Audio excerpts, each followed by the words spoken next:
We are here this very day with an illustrious son of Nigeria. We are talking about a patriotic Nigerian, a man that knows it all, a man that has seen it, and of course, tested and trusted. We know him, and I don't need to introduce him to you.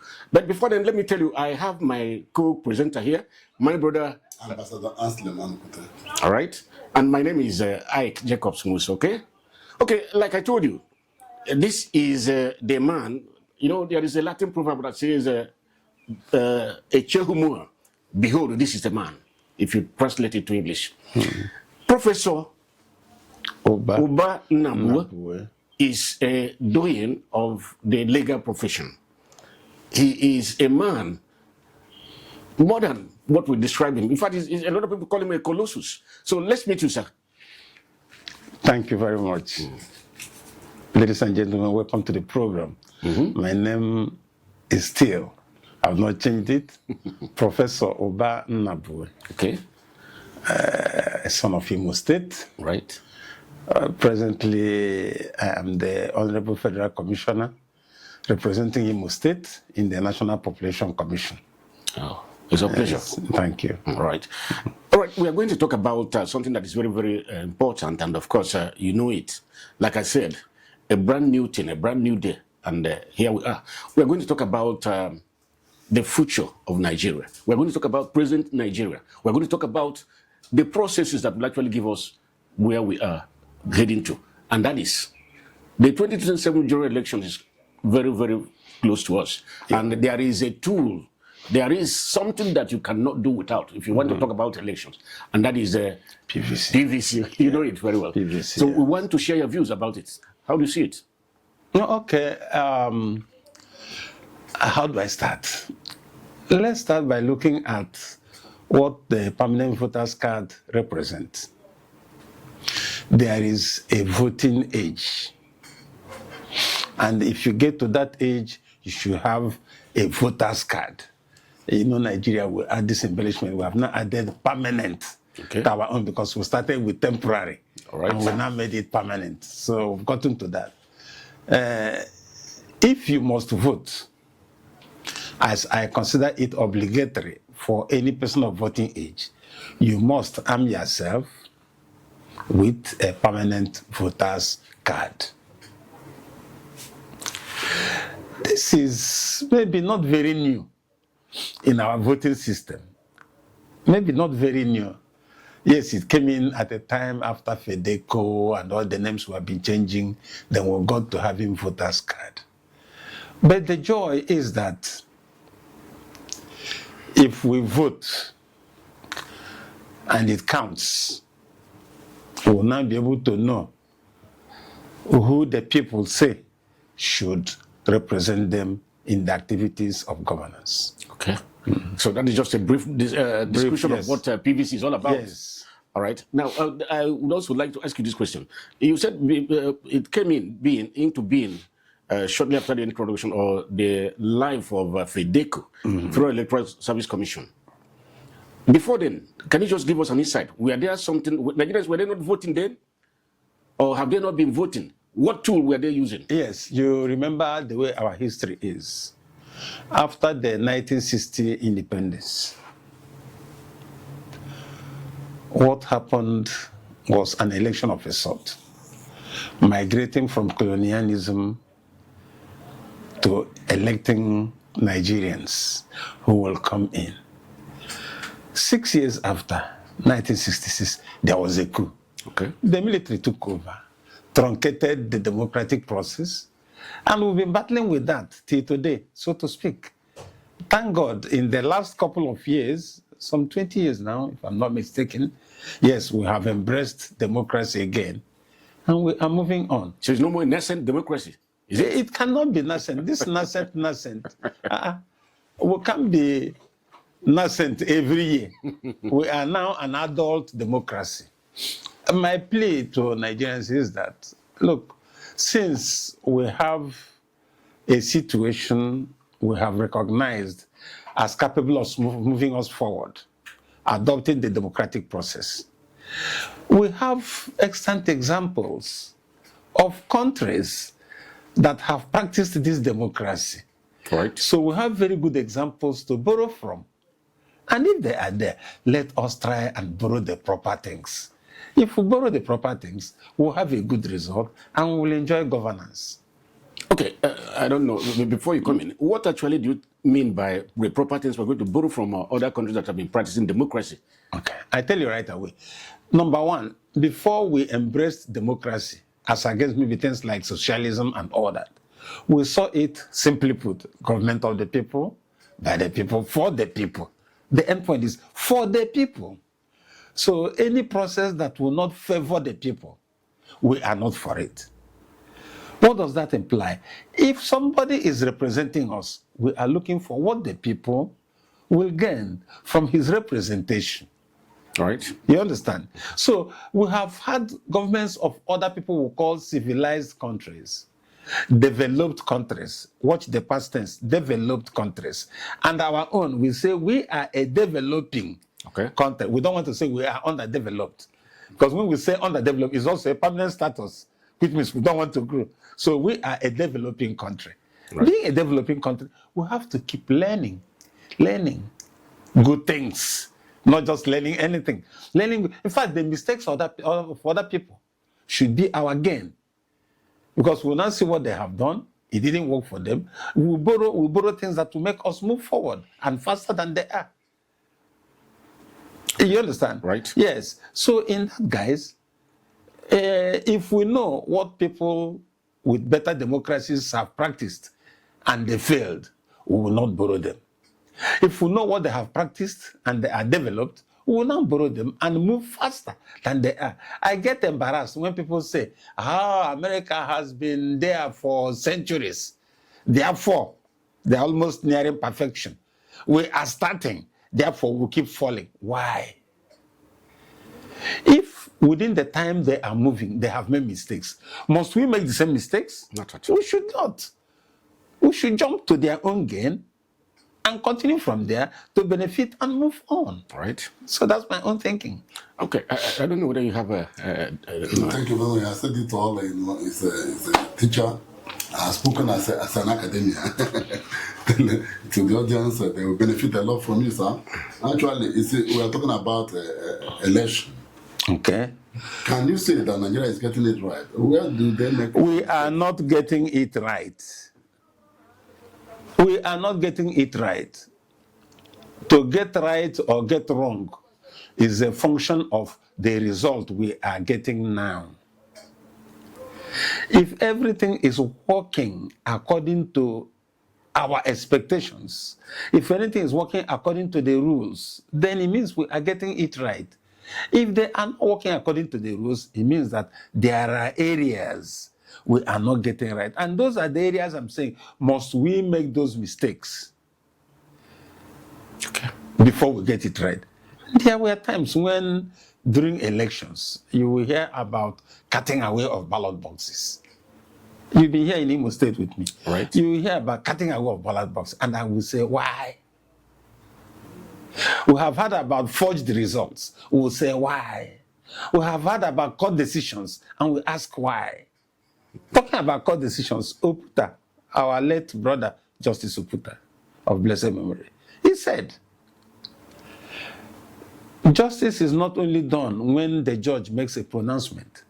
Justice is done when the ordinary man, the layman in the courtroom, walks away satisfied that justice has been done. He was addressing the issue of technicality of law. It's not always that you do technicalities and get away. What we are praying in 2027 is that when we vote, how many of we are in this studio now? About 5 of us. When we vote, number one, the vote should not be more than 5. The vote should not be less than 5. And if 5 people are voting, it should be easy to say 3/2, which is still 5. 4/1, which is still 5. But if after voting, we all say 5/5 for Mr. A, and they go and announce 4/5 in favor of Mr. B, that is the confusion. If we can avoid these minor things, we can get on well. Yes, Prof, I agree with you. Why do I say that? The people live with these contestants. Outside politicking and embellishment of what you will do and all the magic you perform, we know who can perform. And if we say we are voting for Mr. A, leave Mr. A to go and represent us. The advantage is that if he goes and he's not representing us to bring the dividends of democracy home, there is also a constitutional tool with which we can call him back and replace him. But is that working? Do you think? Because we are not doing it right. No. Leave blaming law. Let us blame all of ourselves. We are not getting it right. If we can get it right, these things will run themselves and it will be simple. Go ahead with your question. All right. So I was trying to shift the blame a little to the National Population Commission. Oh, fantastic. Because the National Population Commission, as a matter of fact, is supposed to give us the actual figure if actually we have a credible census. But Nigeria has been battling for years without a credible census. How do we know the number of people in this country? How do we know the number of people that are really qualified to vote and then go and obtain their PVC? Thank you. If we start blaming, we will blame every institution. We'll even get to blame our wives and the soup they will serve us in the house. But that does not solve the problem. National Population Commission is established by law. It's established by the Constitution. For us to do census, there is what is referred to as presidential proclamation. Ours as a commission is to say, Mr. President, we are ready. This is what it will cost us to deliver. Even after providing the money, like in the last 2023, we wanted to do census. Everything was ready. We were just waiting for presidential proclamation. And we were waiting for it like daybreak. We were expecting it will come. It never came until Buhari went out. Who is responsible for that? The president. Now, if the president failed to do what he was supposed to do, were there no elected representatives at the various cadre then that should have been able to call him to order? Senate. There you get into your trouble. If all of them were properly elected as representing us, wonderful. They will do our biddings. If they bought their ways, wonderful. They will do their biddings. How? No, how? You mean that he who plays the piper will dictate the tune? Of course, yes. You see, when we talk about representation ordinarily means you are going there to represent us. Invariably, you are not supposed to have a mind of your own. But we respect the fact that you are knowledgeable enough to know the way we will feel. So every decision you will make, everything you will say, you will not put yourself first. You put yourself last. You think more about the people you want to represent. How will they look at us? How will they see us? And if you have that in mind, then you represent well. Thank you very much, Prof, for your spoken good length. And this is time to take our break, sir. And we're going to come back in a few seconds. It's okay. Where we stop, sir. Thank you.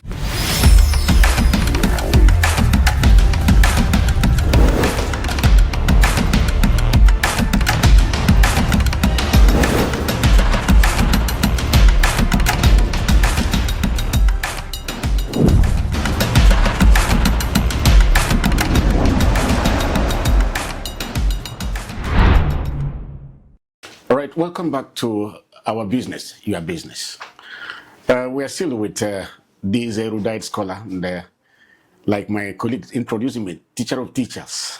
A man that's made so many people, and not only that, in fact, I will just, like I said, a colossus, a legal luminary, and one of the forthright Nigerians, I must have to tell you. Professor Uba Nnabue, once again, we're with you. Thank you very much. Right.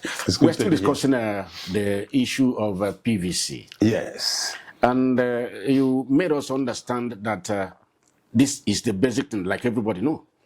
For us to talk about electing those that are going to represent us, that are going to speak on our behalf and bring back the dividends of democracy to the masses. I want to ask you this question, sir. The issue of PVC, the INEC, the electoral empire, they set a deadline this year that 26th of last month, July, was going to be the closing date for the collection of PVC on election that is going to start on the 16th of January, 2027. So how do you see that? I will address it from another perspective. You see, there are rules we make in this country, and they differ from what goes on out there in the civilized world. If elections will come on by what date? 16th of January. That's 16th of January. Anybody who would be 18 years by 15th of January should be qualified to vote. You understand? Right. Ordinarily should be qualified to vote. You are just disenfranchising a whole lot of Nigerians from voting. Yeah, because we don't take this thing seriously. If we have a system, if we have a database, all right, by 15th, you go and say, today is 15 January, that's my birthday, I am 18. You press the buttons and a card comes out for you. You use it to vote. So I see it as disenfranchising people. But you know, the way we are here, everything is mechanical. Mechanical in the sense that when you close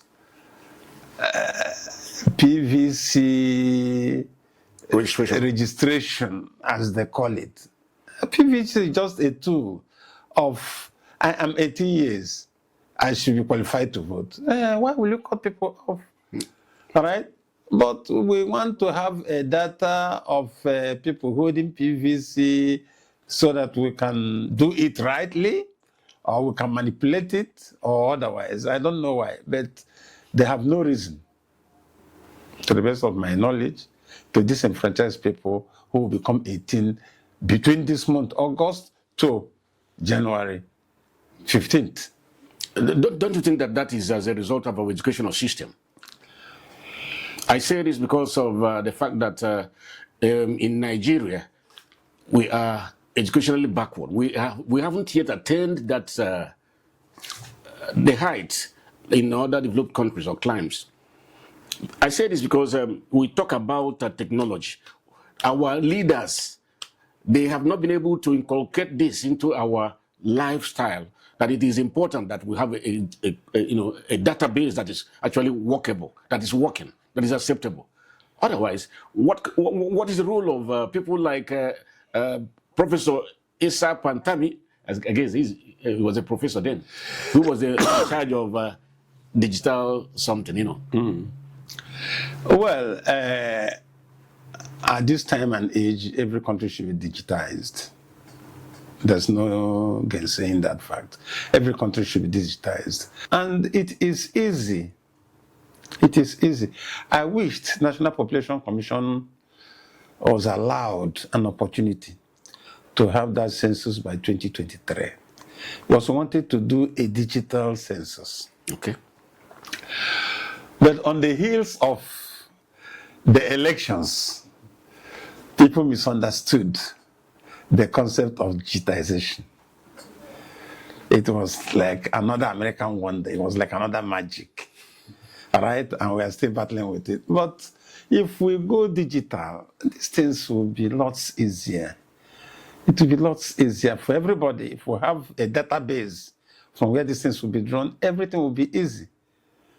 The question is, do we really want these things to be easy? Are we benefiting by these things not being easy? Being human, if we're benefiting by these things not being easy, not being accessible, then we'll continue to make sure it is almost impossible. So you're talking that the glitch of a thing, in quotes, is of advantage to some people. In every situation, good or bad, somebody is benefiting.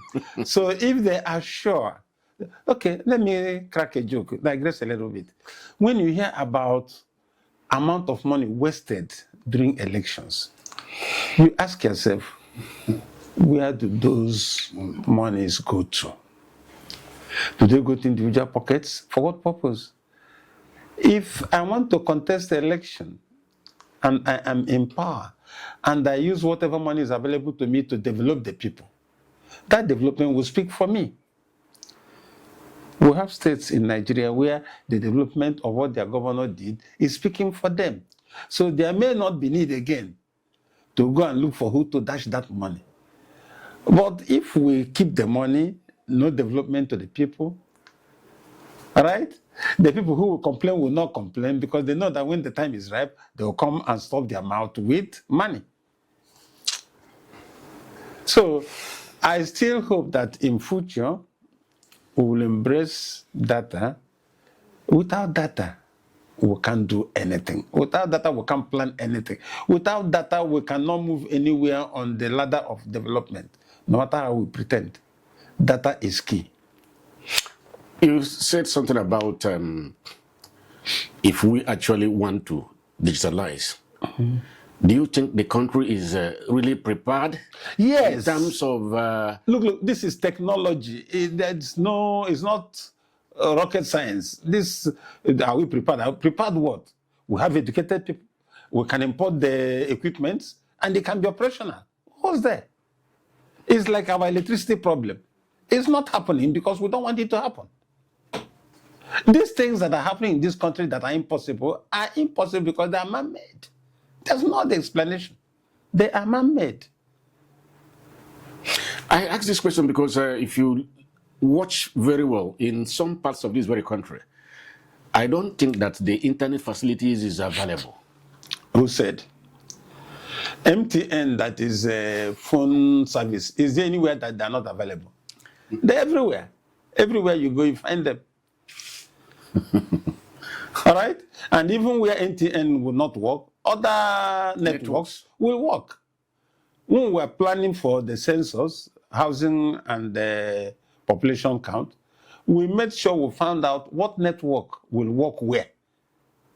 And we discussed with them to get their facilities to make sure that it works, because the digital census we wanted to do would depend on network. Look, like I say, examples, okay? If the rain falls here, light will go out. And you know, there are countries that live in winter. 36 months, no sunlight anywhere, snow everywhere. They have light. Okay, so why can't we go there and learn and find out what has happened?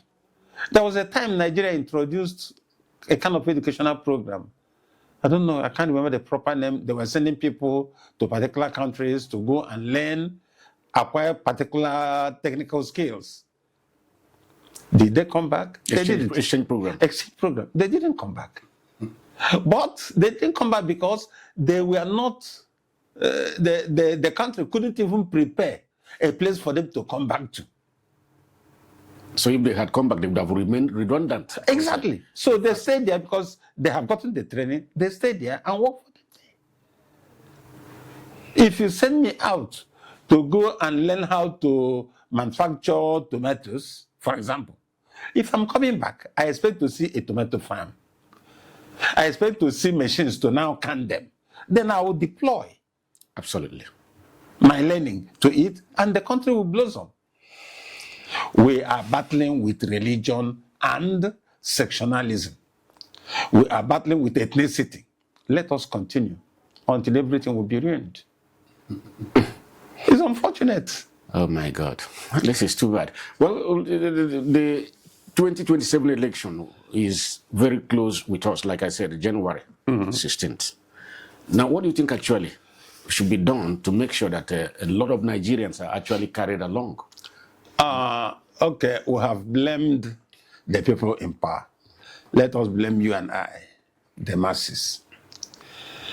We must shun voters' apathy.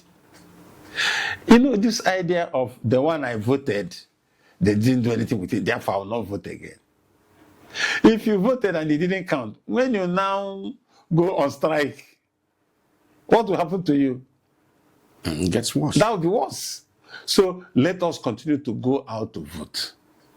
Let us continue to vote for the people we think that will lead us aright. And somewhere, someday, everything will come out fine.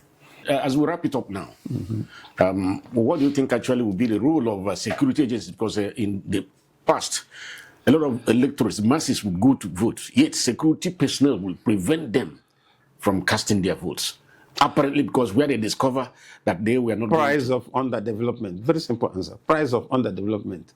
Again, learning from the civilized world. I was in the United States during their last presidential election.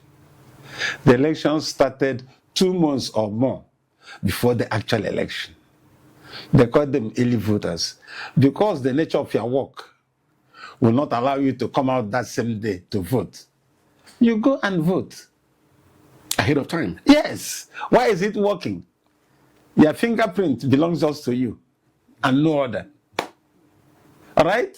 And once you have voted, you have voted. No other person can vote. Yes, and if you go to vote again. And the thing is running into a data center. The results are there. Rigging becomes minimal. We know these things. We know they are there. We have refused to borrow them because of our ulterior motives. So why are we complaining?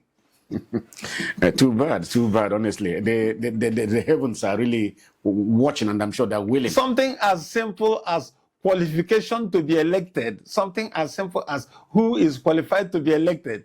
Every day we keep turning the rules upside down.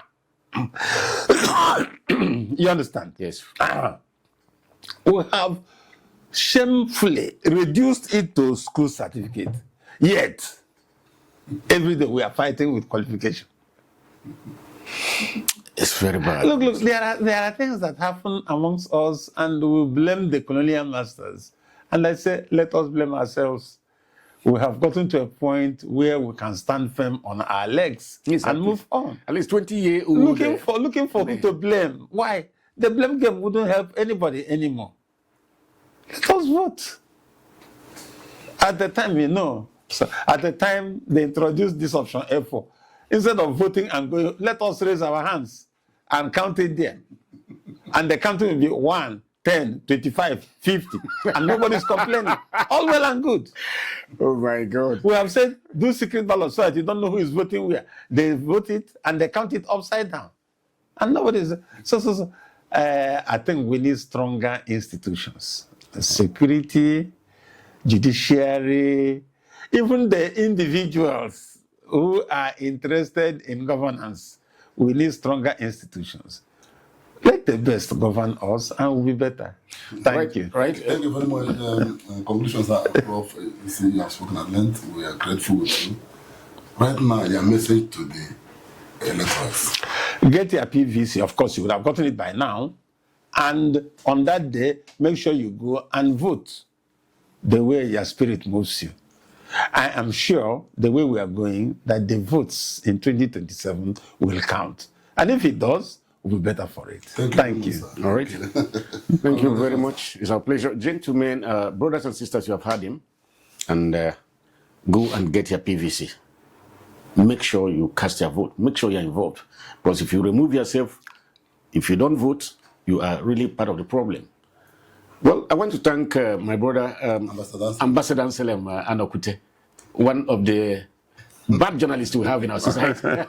Bad in the sense that he is a good guy. Yes. And of course, Professor Nnabue, I want to thank you very specially. God bless you, my brother. My name is still remains Ike Jacobs, who's